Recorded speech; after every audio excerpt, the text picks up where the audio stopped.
Maayong bungkag. Bitaw, good morning sa tanan. Upo kay mama, natulog na sa gawas, balong na puslan. Tulog na ko eh. Tutulugan ako. Kini ay salamat. Nahuman ra gyud ang trouble. Iabot ra gyud ang amo ang pinaka buotan nga GPS technician. Si Jake.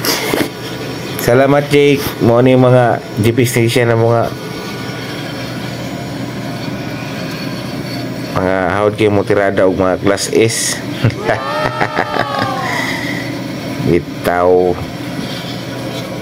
medyo naudtuhan yun gamay i-fuel mi ani naudtuhan yun gamay kay naay kakulian ginagmay pero dapat i-sure yun ang mga kakulian ginagmay kay lisod na kaayo kay wala na ba i-replay anang may mga trouble mga ginagmay nga medyo kuan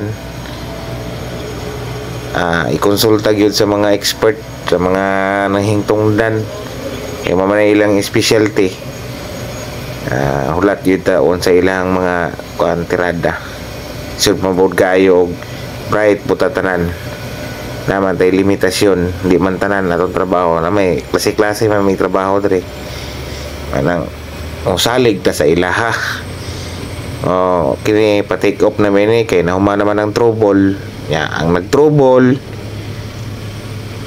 mi sakay na lang pod kay para dili kayo maapiki inig kuan ni abot dito kay murag duha ra ba ka tao dito na bilin na kinahanglan magining kuan musabay gining GPS technician kay may mga trouble edit sa mapa kinahanglan gid siya mo nang sakay pugos siya sakay ay lagsuka da di ka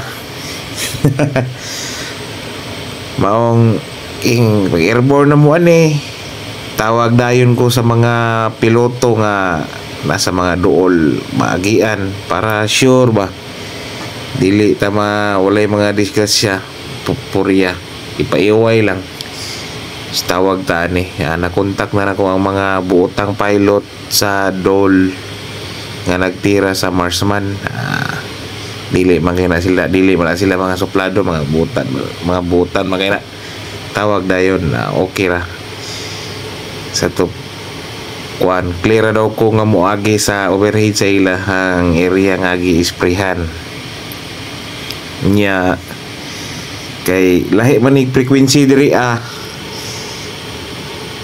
area kumana mo og tawag nila mo tawag na po ko dito sa south banda nga area kay kini aka na mo gud ang akong area karon nga ako ang sprayhan dili ko mag-spray di ay magloading lang ko diha din mag-spray ko og layo tuwa sa bukid sa taas sa bukid nya kawa kana ako ang landingan karon natunga na siya sa south ug north manang moadto ka sa iyang south lain og frequency sa radyo napoy mga piloto dito nya sa pikas mo diri sa north naapoy mga piloto lain diri pero walay problema mga piloto da kay mga buutan man ang mga piloto diha sa south ug north ang mga piloto dito man na kog tawag diri sa north mga dual pilots ang dito po sa south banda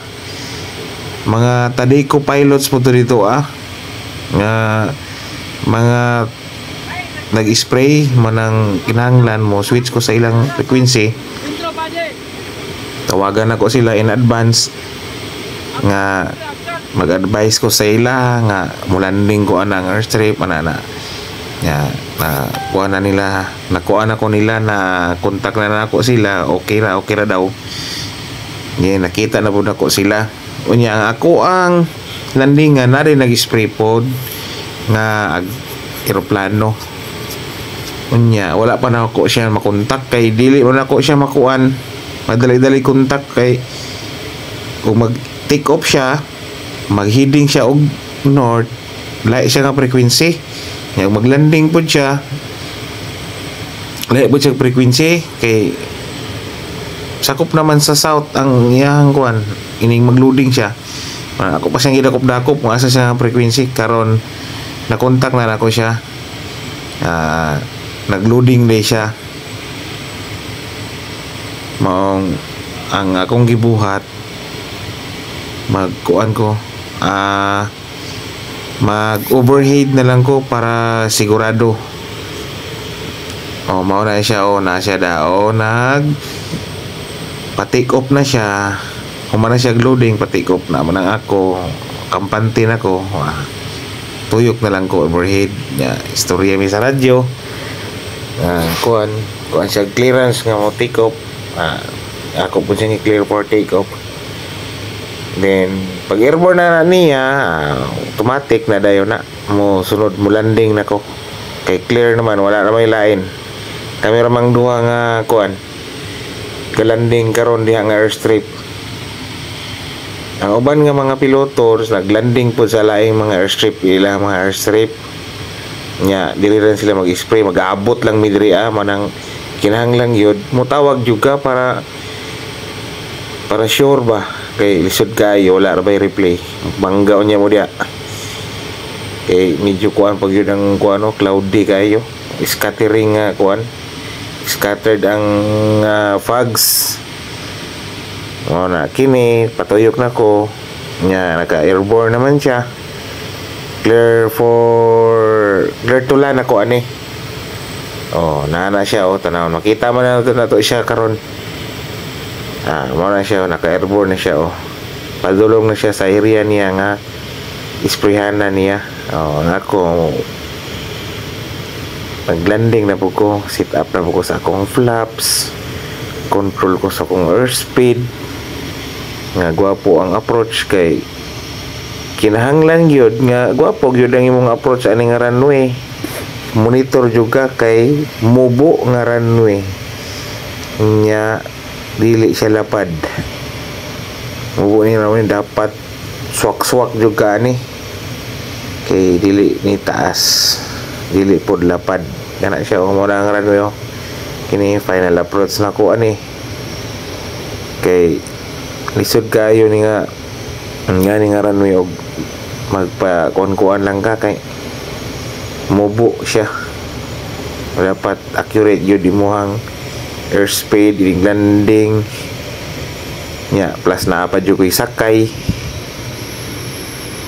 manang kinahanglan ang kuan juga sa airspeed kay kung sobraan po ni mag-ubos ang airspeed na kay sakay sing po yung aeroplano diretso, talbo po diretso, bundak okay naman. Pero arang-arang ni siya kay ang hangin kalmada pa buntag sa iyo. Terus na siya sugod ng hangin-hangin gamay kay medyo init naman. Maglanding na ko. Nakalanding naman ko. Mo ni siya. Magloading na mi first load. Kaya akong area dito duha ka load lang na pero layo kayo na siya.